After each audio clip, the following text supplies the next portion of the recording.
This week on the Real Housewives of Orange County. They had a drinking problem growing up, when you were growing up? Tam, I get it that you're trying to be helpful, but like my dad is 96 years old and he's a different man. So there's a certain level. Yo, what is up, everybody? Welcome back to it. We're going to be recapping the new episode of the Real Housewives of Orange County, Season 19, Episode 11. Let's get right into it.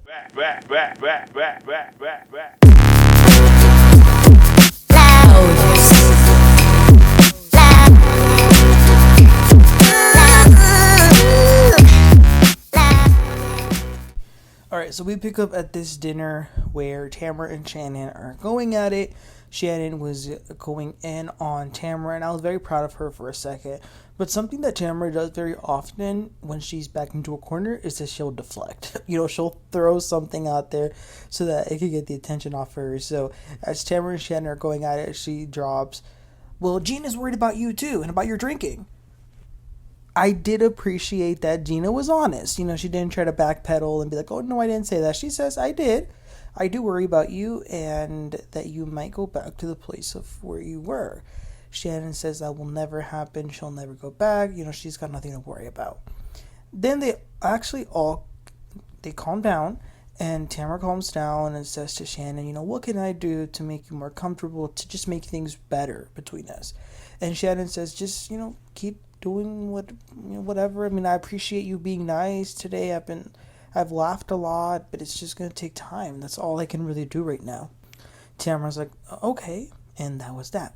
So they go back in the house. They want to go to the hot tub.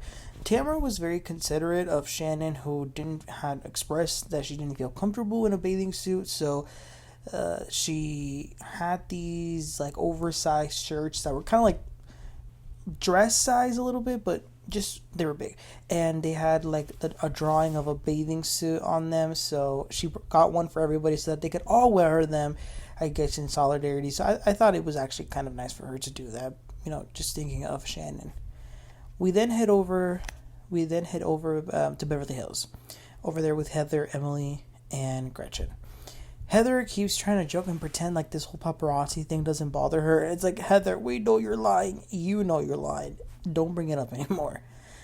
They had just been talking about Tamra. Emily had brought up Tamra. So Heather says, the other day when Tamra and I went to lunch after the New Orleans trip, Heather tried very personally to say that Tamra's behavior sometimes reminded her of her dad, because he would have outbursts in public when his family was there.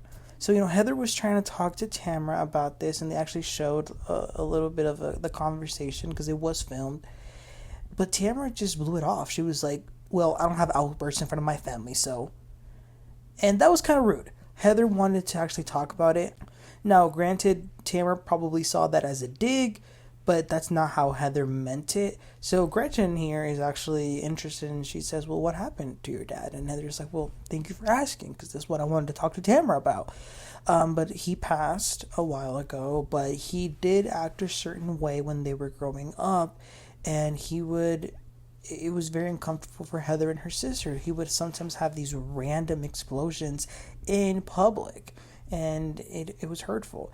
And I actually felt very bad for Heather. What she wanted to bring up to Tamra is that there are times where she has some outbursts that can really hurt and make other people uncomfortable. That's all she was trying to do by giving an example of what she personally went through. Emily says that when it comes to Tamra, she's always thinking of how to strategize everything instead of just being normal. And Emily is right. So yeah, Heather got emotional, but it's moments like these that I can appreciate from the women, that they're being open and real. Also, I would never share anything personal with Tamra, so maybe in a way it was good that she kind of blew it off, because knowing Tamra, she would probably use it against Heather at some point.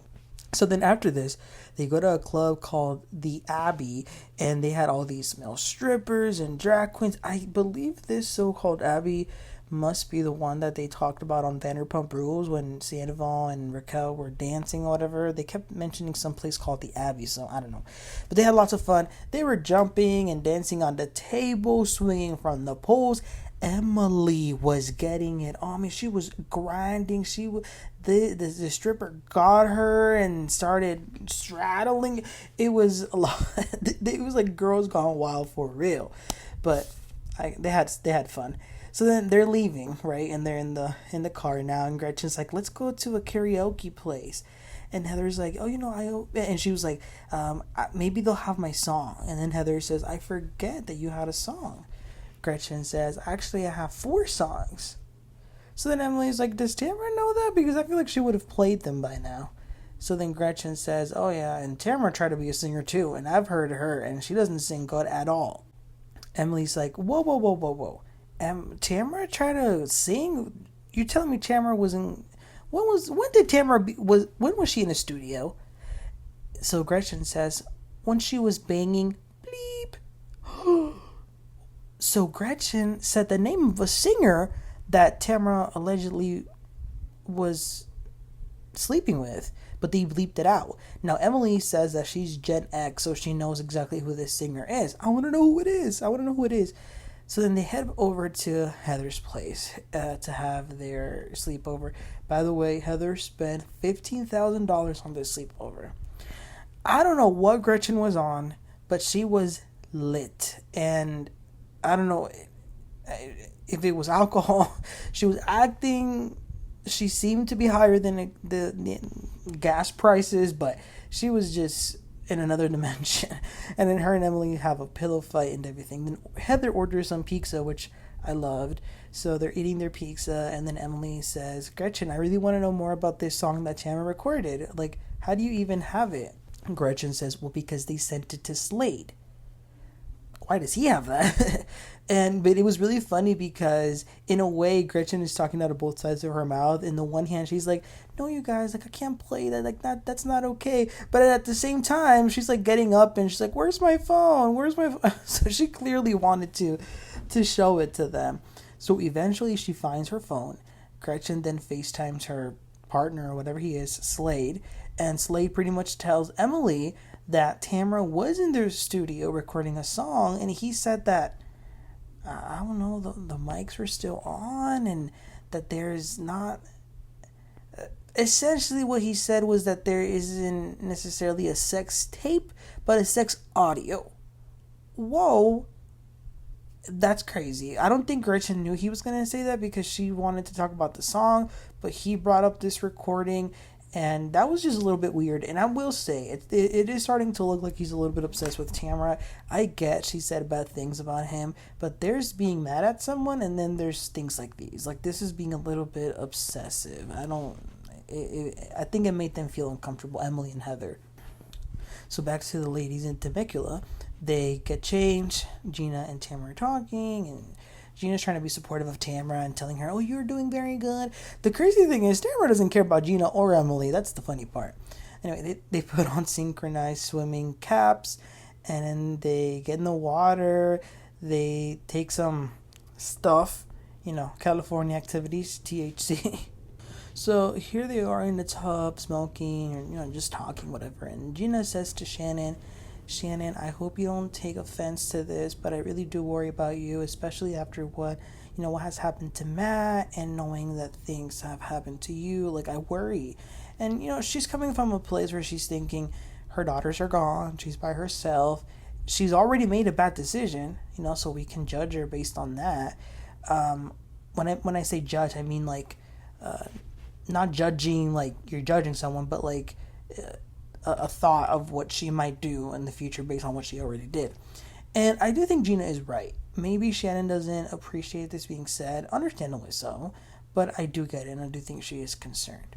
So that was it for the night and these sleepovers, these 2 separate activities happening. So then it is now a new day. They're waking up. Shannon is making some cauliflower breakfast hash browns that actually sound pretty good, not gonna lie. So as she's cooking, Tamra's trying to, make small talk with Shannon. How's your new house, Shannon? Are you ever gonna invite me? Do you play golf there? And Shannon deep down is thinking, like, shut the hell up and let me cook this breakfast. Which, I get it. There are times when you're really, really focused on something, especially when you're doing something that's a little bit frustrating. You really don't want nobody to talk to you. Like, just leave me alone. Jen then asks Gina if her and Travis will ever get married, and Gina says, yeah, maybe. I don't know. A wedding does seem unattainable only because of all the drama that her and Travis, are dealing with his ex-wife. She says there's a court date coming up, and he's actually trying to get full custody of the kids. The ex sounds crazy. We don't know the full story. Obviously, we don't know the other side, but just based on what they've said, she does sound crazy. So then let's go back over there with Heather. I'm so jealous. They had a chef, and even though this is like her penthouse, there's a chef, and they're sitting there at the table ordering as if they were at a restaurant. Like, how do you want your eggs? What do you want as a side and everything? The breakfast looked delicious. They had sausage and eggs and potatoes and croissants and pastries. Just awesome. So then Terry joins them, and they're talking about sleeping together or whatnot. And Gretchen says that Slade snores a lot, and he has to sleep in a different room. So Emily asks, do you ever think about getting married? And Gretchen says, I have never had an issue with getting married, so yeah, I would like to. Heather's like, well, I remember, back in the day, you had reservations at the beginning over finances. And Gretchen's like, yeah, but that's different. We've been together 16 years now, and, we call each other our husband and wife anyway, and under the eyes of God, we're married.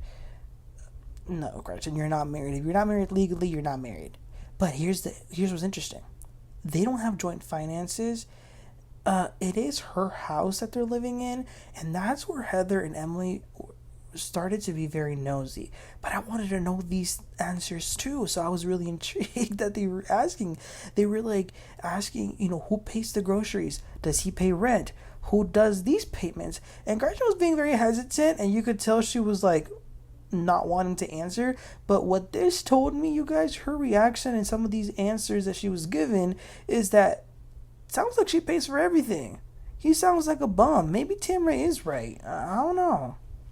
Anyway, then Heather has some massages set up for them in like these chairs, so they start getting their massages. And as they're getting these, Gretchen says, y'all got me in trouble last night. Y'all brought up this pop song.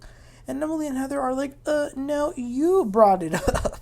And you even told us that she was effing someone from some band. So it sounded like the singer was in a band, based on the way Emily said it. But Gretchen is now denying everything. Denying it, and she's being very, very defensive, basically telling them not to say anything. And I think that this situation right here kind of gave us some more clarity with the Katie situation. It kind of just showed us that Gretchen definitely told her about those drugs things, because it sounds like she just did what she did with Katie. Said something, and then regretted saying it and trying to deny that she said it at all. So yeah, Gretchen definitely said it, and she doesn't want this to come back at her. Okay, so back with Shannon and them. So they're eating their breakfast and talking about what they're going to do when they get back home. Shannon says, I'm going to go talk to my dog. There's nobody else to talk to, which is really sad to hear, actually. Tamra asks Shannon, do you still go to therapy? And Shannon says, yes, multiple times a week. Jen brings up how, Shannon went off last night, and she asks her, where does that come from? Something that she said last night. And Shannon begins to open up about her childhood. She recalls the time that her mother told them that she was going to get a divorce from their dad, and he came home one day and they had this family dinner and some other things, and she felt so sad because the dad didn't know what was coming, so she was tearing up over that. So then Tamra says, but didn't you tell me he was also an alcoholic while you were growing up? Shannon says, you know what, Tamra? My dad is 96 years old. He's a different man. I don't want to hurt my father. Don't say that. And then Tamra's like, oh, I'm sorry. I didn't mean to hurt your father. Now, here's the thing, you guys. I get both sides. I see Shannon not wanting that to be said, because she's right. Her dad is 96 years old. He is still alive, and she doesn't want to hurt him. Like, saying something like that is a big deal, But as much as I dislike Tamra at times, I do not think that she said that to hurt her or her dad. And that's saying a lot, because I'm talking about Tamra, who loves to hurt people. But I don't think she was trying to hurt Shannon. I think that she saw Shannon being open and she just wanted to add to it. Now, should she have just not said anything? Yeah. But do I think she said it like, oh, let me get under Shannon's skin? No, I do not think that. But, she apologizes and she says, I'm sorry that I brought it up, but you should bring that up when you go to therapy and work through it. And Shannon's like, you know what, Tamra? I'm aware. I know how it works. So then Tamra's like, okay, fine. Every time I say anything, it's always wrong. So then she gets up and leaves. Then Jen goes inside too, follows her. And Tamra says to Jen, do you notice how every time I say anything, she always gets mad over everything? And then Jen says, yes, but quick question for you. When you said that about her dad, was that a dig? Tamra says, no, of course not. She's just worried that it'll make her look like an alcoholic too. And that was the end of the episode. Listen, you guys, this episode wasn't all that. It was whatever. I mean, we could have skipped the past 2 episodes, to be honest with you. Can we get to the reunion, please? We're barely in episode 11. I don't know how many episodes more we've got, but yeah, it's becoming a little boring. But next week's preview looked a little bit more interesting. Tamra and Gretchen are going to face off, so maybe that'll be worth talking about. But as far as this episode, nothing crazy. Salt Lake City came back on this week, and as some of you could tell, I did not do a recap on it. I don't normally do recaps for the first episodes, only because Bravo usually posts them on their YouTube channel. They post the full episode, and I didn't like it. But we'll talk more about that, because I will be recapping going forward. So next week for episode 2, I'll talk to you guys about why I did not enjoy the first episode. But if y'all saw it, let me know what your thoughts were. Might as well. But you guys, please don't forget to like and subscribe, and I'll catch y'all next time. Have a great one. Bye.